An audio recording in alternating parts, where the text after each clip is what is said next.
अस्सलामुअलैकुम स्टूडेंट्स। हमारी आज की वीडियो का टॉपिक है वो है charge on an electron by Millikan's method. Student, ये जो मेथड है मिल्कन्स ने इंट्रोड्यूस किया, डिवाइस किया, तजवीज़ किया कि इलेक्ट्रॉन पर चार्ज कितना है। इलेक्ट्रॉन पर चार्ज की मैग्नीट्यूड मालूम करने के लिए इसने ये एक्सपेरिमेंट किया। तो इससे पहले इलेक्ट्रॉन डिस्कवर हो चुका था जो कि जे थॉमसन ने किया था 1897 में।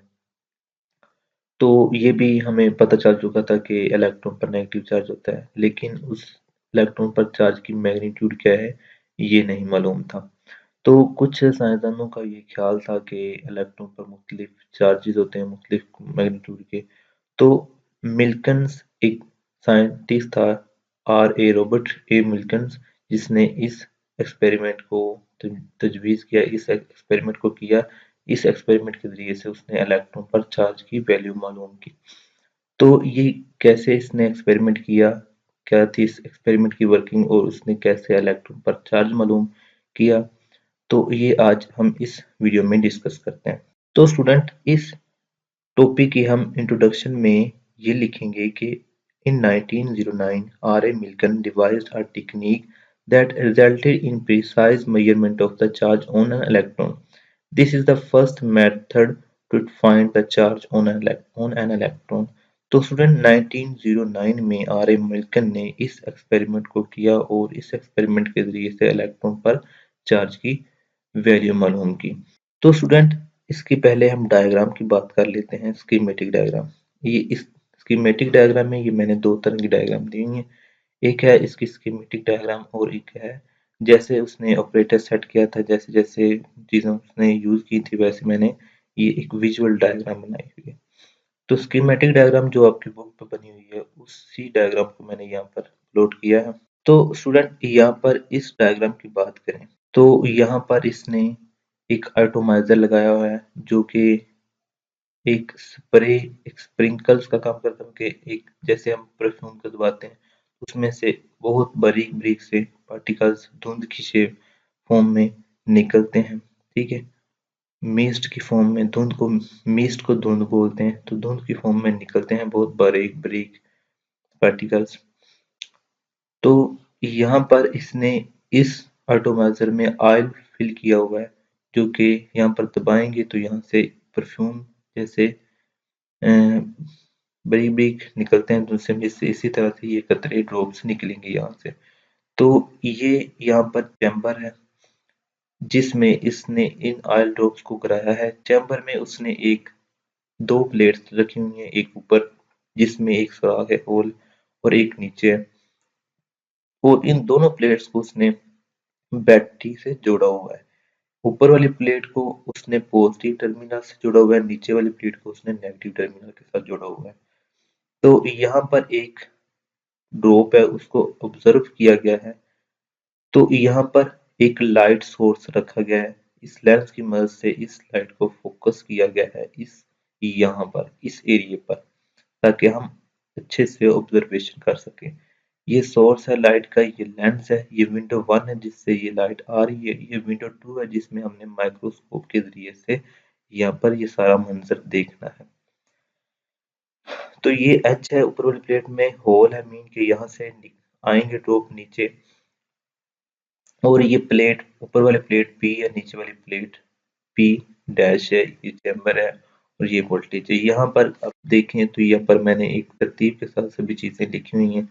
ये एटोमाइजर है जिसमें ऑयल फिल किया हुआ है, ये पॉजिटिवली चार्ज प्लेट है क्योंकि इसको बैटरी के पॉजिटिव टर्मिनल के साथ जोड़ा गया, ये बैटरी है, ये लाइट सोर्स है और ये माइक्रोस्कोप है, और ये नेगेटिवली चार्ज प्लेट है जिसको नेगेटिव टर्मिनल के साथ जोड़ा गया है। ठीक है, ये यहाँ पर ये होल है, ये ड्रॉप्स हैं, ऑयल ड्रॉप्स। ठीक है, आई होप कि ये अब डायग्राम समझ गए होंगे। अब हम इसकी वर्किंग की बात करते हैं कि वर्क कैसे करती है, हम कैसे इसके जरिए से इलेक्ट्रॉन पर चार्ज मालूम कर सकते हैं। बहुत ही इजी मेथड है। तो स्टूडेंट, जब हम यहाँ से एटॉमाइजर के जरिए से यहाँ से स्प्रे करते हैं मुख्तलिफ पार्टिकल्स को छोड़ते हैं। ठीक है, जैसे आपका परफ्यूम होता है, आप परफ्यूम को दबाते हैं तो परफ्यूम में से मिस्ट की फॉर्म में बहुत बारीक बारीक से धुंध धुंध की फॉर्म में पार्टिकल्स निकलते हैं। ऐसे यहाँ से एटोमाइजर के जरिए से ये मिस से छोटे छोटे पार्टिकल्स यहाँ से निकलेंगे। ठीक है, यहाँ से ये जो पार्टिकल्स निकलेंगे, ये ड्रॉप्स निकलेंगे यहाँ से एटोमाइजर के जरिए से। तो ये ड्रॉप इस एटोमाइजर की दीवारों के साथ फ्रिक्शन की वजह से चार्ज हो जाएंगे, नेगेटिवली चार्ज भी हो जाएंगे, पॉजिटिवली चार्ज भी हो जाएंगे। ठीक है, तो जब यहाँ पर आएंगे, जब हम प्लेट्स को पोटेंशियल नहीं देंगे तो सिंपली ये ज़्यादा ना नीचे की तरफ मूव करेंगे और यहाँ पर नीचे आ जाएंगे। ठीक है, नीचे वाली प्लेट की तरफ। जब ये हम इस प्लेट्स को पोटेंशियल देते हैं, बैटरी के साथ जोड़ देते हैं, तो ऊपर वाली प्लेट पर पॉजिटिव चार्ज आ जाता है, चूंकि इसको हमने बैटरी के पॉजिटिव टर्मिनल के साथ जोड़ा हुआ है। नीचे वाली पर नेगेटिवली चार्ज आ जाता है। तो ऊपर वाली पर चार्ज आ जाता है, ठीक है, यहाँ पर भी चार्ज आ जाएगा, यहाँ पर भी चार्ज हो जाएगा, लेकिन पॉजिटिवली चार्ज हो जाएगी। नीचे वाली क्या हो जाएगी, नेगेटिवली चार्ज हो जाएगी।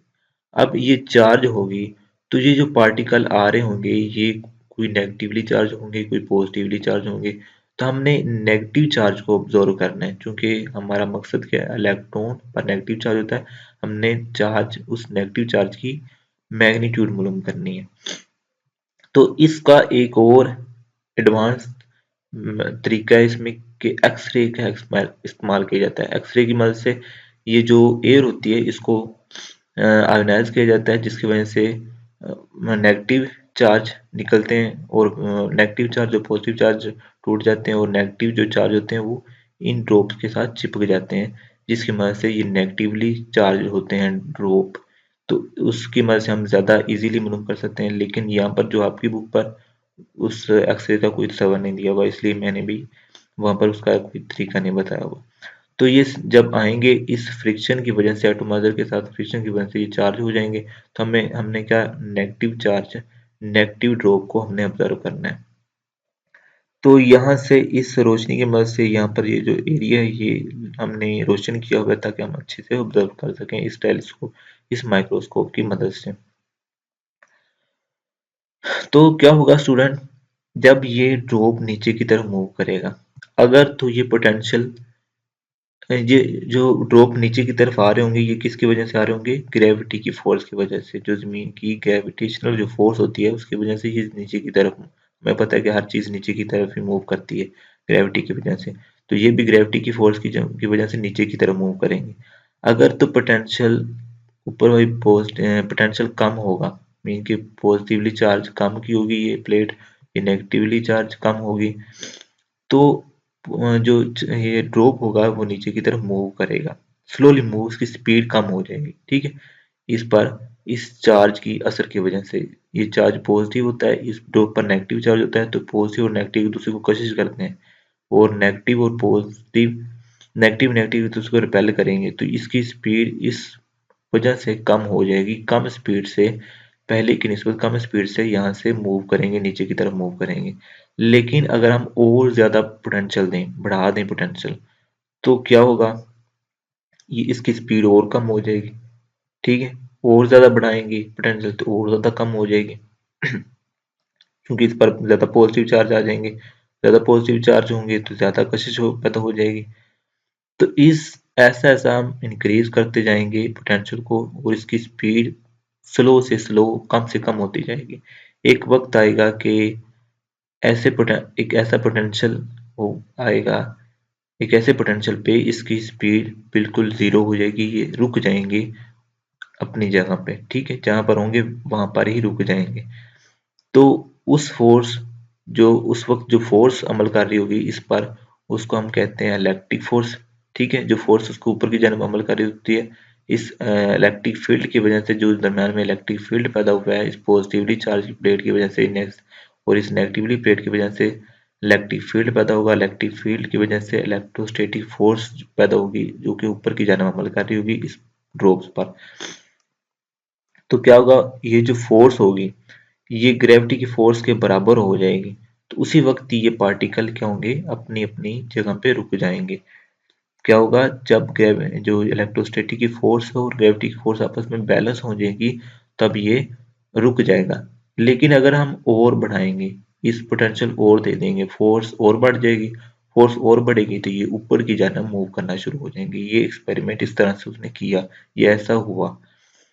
तो उसने क्या किया, जब उसने फोर्स बैलेंस फोर्स ली, ठीक है, बैलेंस फोर्स मीन कि इलेक्ट्रोस्टैटिक फोर्स को इस बैटरी की मदद से इलेक्ट्रोस्टैटिक फोर्स भी बराबर कर ली इस ग्रेविटेशनल फोर्स की मदद से, और पार्टिकलों को दरमियान में रोक लिया, ठीक है। तो जब बैलेंस फोर्स होगी तब उसने इस पार्टिकल को ऑब्जर्व किया। तो जब बैलेंस होगी फोर्स ऊपर वाली इसको जो इलेक्ट्रोस्टैटिक फोर्स होगी जो ऊपर की जानब अमल कर रही होगी, और जो ग्रेविटी की फोर्स है जो नीचे की जानब अमल कर रही होगी, दोनों फोर्सेस जब बैलेंस होंगी तो ये दरमियान में अटक जाएगा, ये जो ड्रॉप होगा। तो जब बैलेंस दोनों फोर्सेस होंगी तो इस सूरत में दोनों फोर्सेस बराबर होंगी, ऊपर वाली इलेक्ट्रोस्टैटिक फोर्स और नीचे वाली ग्रेविटी की फोर्स। जब फोर्सेस बराबर होंगी तो अब हम इस कंडीशन को लेके चलते हैं, जब at balance condition of gravity force and electrostatic force. तो हमें पता है जो इलेक्ट्रोस्टैटिक फोर्स होती है वो किसके बराबर होती है, क्यू ई के बराबर होती है। कैसे, जो क्यू है वो चार्ज है, जो ई है वो इलेक्ट्रिक फील्ड है। इलेक्ट्रिक फील्ड पर इलेक्ट्रिक फील्ड में जो चार्ज पर फोर्स लग रही होगी, ठीक है, वो एफ ई होती है। मतलब कि क्यू चार्ज और ई के दोनों के मतलब कि मल्टीपल के बराबर होती है, दोनों को मल्टीप्लाई करें तो फोर्स के बराबर होती है। तो चार्ज और क्यू के दोनों का मल्टीपल जो कि फोर्स इलेक्ट्रोस्टैटिक फोर्स के बराबर होता है। तो जो ग्रेविटी की फोर्स ये हमें पता है एम जी के बराबर होती है, यहाँ पर एम मास है और जी क्या है, ग्रेविटेशनल एक्सेलरेशन है। तो ई जो होता है इलेक्ट्रिक फील्ड, ये हमें पता होता है, ये किसके बराबर होता है, वी इस बैटरी का पोटेंशियल और वोल्टेज, और इन दोनों प्लेट्स के दरमियान जो डिफरेंस है उसको हम डी से लिखते हैं। इन दोनों का जो डिवाइड वोल्टेज को इस डिस्टेंस के साथ डिवाइड करें तो हमारे पास इलेक्ट्रिक फील्ड आ जाती है। तो यहाँ पर ई की जगह हमने वी ओवर डी पुट कर दिया, तो एम जी वैसे ही साथ लिख दिया। अब हम थोड़ा सा इसको रीअरेंज करें तो हमने तो क्यू मालूम करना है, मतलब क्यू में चार्ज मालूम करना है, ठीक है। तो क्यू इस तरफ रखेंगे, डी को भी इधर जाके मल्टीप्लाई कर देंगे, बी इधर मल्टीप्लाई हो रहा है जाके डिवाइड हो जाएगा। तो इस ये मेन फार्मूला है इस एक्सपेरिमेंट का, जिसकी मदद से हम चार्ज मालूम कर सकते हैं। क्यू हमारा मेन मकसद क्यू चार्ज मालूम करना है, तो इस फार्मूले की मदद से हम चार्ज मालूम कर सकते हैं। अब यहाँ पर एक मसला है, वो क्या है, क्योंकि हमें जी का भी पता है जो कि कांस्टेंट होती है, डी जो डिफरेंस है प्लेट के दरमियान वो भी हमने खुद से रखा होगा, हमें मालूम होगा, उसका भी पता होगा, वोल्टेज का भी हमें पता होगा जो बैटरी के जरिए से हम दे रहे होंगे। लेकिन जो ड्रॉप का मास है, ये एम क्या ज़ाहिर करता है, इस ड्रॉप के मास को ज़ाहिर करता है। ये मास हमें नहीं मालूम, ये हमने मालूम करना है। अगर हम ये मास मालूम कर लेते हैं तो हमें क्यू मिल जाएगा। तो क्यू को मालूम करने के लिए पहले हम इस मास को मालूम करेंगे, इस मास को हमको मालूम करना पड़ेगा। तो इस मास को मालूम करने के लिए हमने क्या किया, जो ये हमने चैम्बर ये मैंने वैसे वहां से यहाँ पर प्लेस कर दिया। तो चैम्बर में क्या होता है, अब मैंने ये इलेक्ट्रिक प्लेट्स वगैरह, ये जो फील्ड हमने अप्लाई किया होता है इलेक्ट्रिक फील्ड प्लेट्स की मदद से, वो मैंने हटा दिया, रिमूव कर दिया। हम सिंपल मैं इसकी मोशन को ऑब्जर्व कर रहा हूँ इस पार्टिकल की। तो ये पार्टिकल जब नीचे की जानब मूव कर रहा होगा तो इस पर दो तरह की फोर्सेस अमल कर रही होती हैं। में एक फोर्स जो मैंने पहले पढ़ी जो ग्रेविटी की फोर्स होती है जो नीचे की जानब इसको ला रही होती है, लेकिन इस यहाँ पर चैम्बर में एयर होती है, इस एयर की वजह से इस पर ऊपर की जानब भी एक फोर्स अमल कर रही होगी जो उसको ऊपर की तरफ धकेलती है। जैसे हम हवा में नीचे गिरते हैं तो हमारे कपड़े जो होते हैं ऊपर की तरफ उड़ते हैं, तो यही वजह है जो एयर है उस वो ऊपर की जानब इस पार्टिकल पर इस ड्रॉप पर लगेगी, जिसको हम कहते हैं drag force, F D. D से मतलब ड्रैग और एफ से मतलब फोर्स, वो क्या होती है, ड्रैग फोर्स। तो जब ये दोनों फोर्सेस आपस में बराबर हो जाएंगी तो ये पार्टिकल जो ड्रॉप होगा एक यूनिफॉर्म स्पीड के साथ नीचे की तरफ मूव करेगा।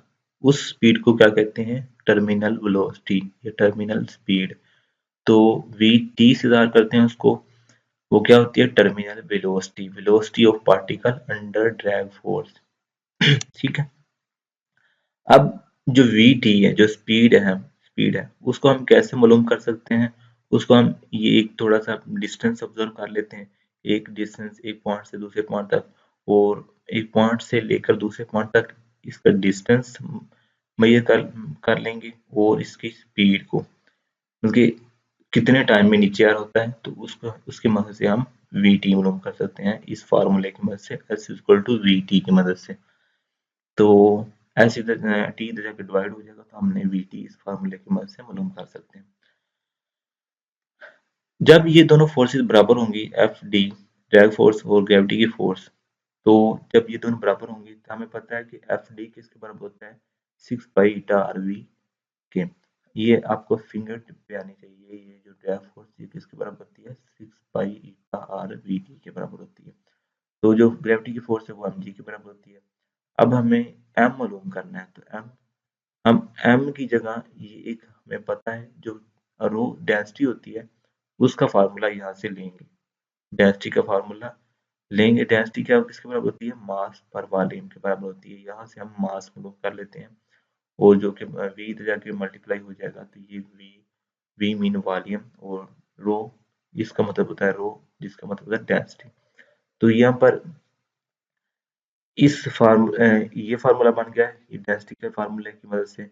और यहाँ पर हमें पता है जो वॉल्यूम होता है, ये जो पार्टिकल होता है ये स्फीयर की शेप में होता है, तो स्फीयर का वॉल्यूम हमें पता होता है कि क्या होता है, कि क्या होता है, 4/3 पाई आर क्यूब। ठीक है, ये स्फीयर का वॉल्यूम होता है 4/3 पाई आर क्यूब। तो यहाँ पर हमने इस वॉल्यूम की जगह मैं ये वाली कीमत स्फीयर की वैल्यू लिख दूंगा वॉल्यूम की, तो यहाँ पर मैंने लिख दिया। अब मैंने क्या किया, इस m की जगह, इस मसवात में m की जगह ये सारी जो वैल्यू हमें मिली थी इस डेंसिटी के फार्मूले की मदद से, ये यहाँ पर मैंने पुट कर दी। तो मेरे पास ये इक्वेशन बन गई। अब इस इक्वेशन के बाद इसको थोड़ा सा इक्वेशन को हमने रीअरेंज करना है और सिंप्लीफाई करना है। सिंप्लीफाई करने के बाद 3 इधर जाके मल्टीप्लाई हो जाएगा, फिर 4 इधर जाके डिवाइड हो जाएगा।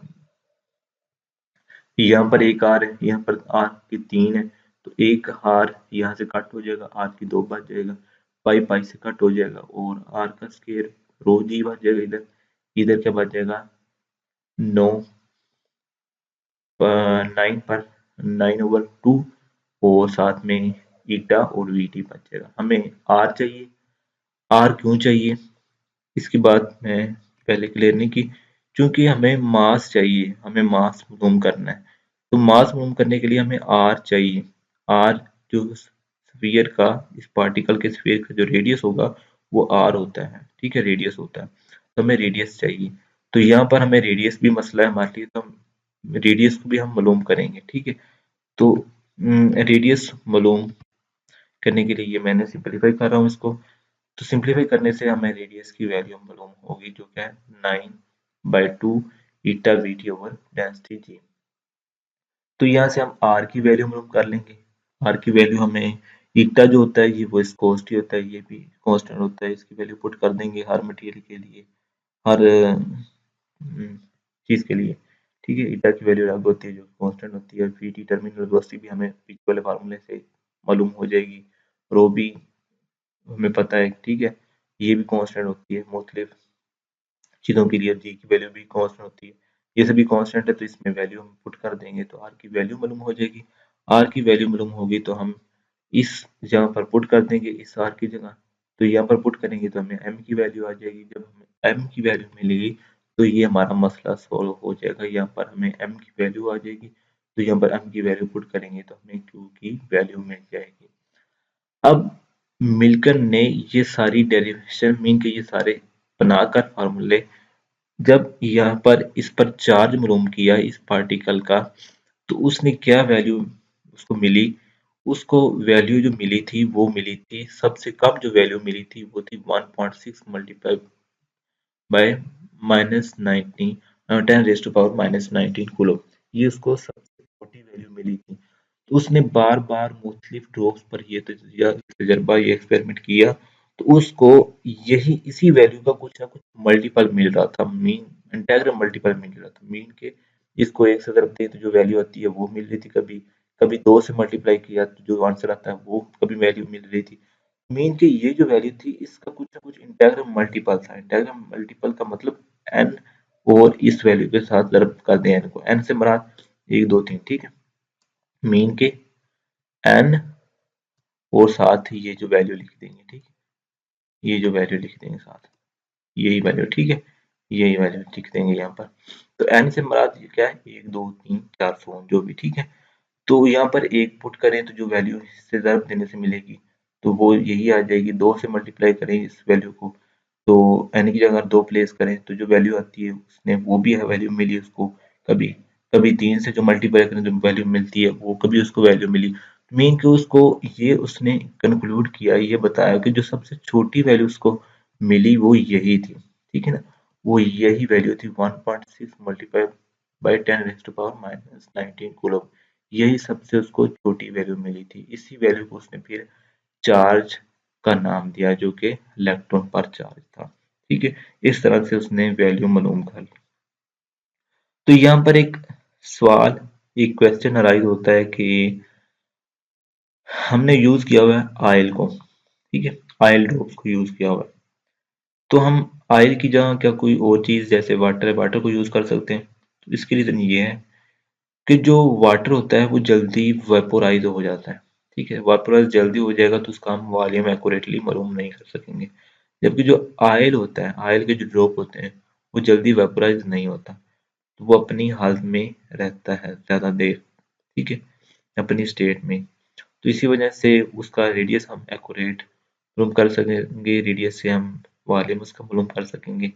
और उसको फिर वॉल्यूम मालूम करने की मदद से हमने पढ़ा पीछे, उसकी मदद से हम मास मालूम करते हैं उसका, तो हमें एक्यूरेट वैल्यू मिल सकती है ऑयल ड्रॉप की मदद से। लेकिन वाटर की वजह से हमें एक्यूरेट वैल्यू नहीं मिल सकेगी। तो यही वजह है ऑयल यूज करने की। तो ये था स्टूडेंट आज का हमारा टॉपिक। आई होप कि आप लोगों को अच्छी अंडरस्टैंडिंग हुई होगी। कोई भी क्वेश्चन हो तो आप कमेंट सेक्शन में पूछ सकते हैं। अल्लाह हाफिज।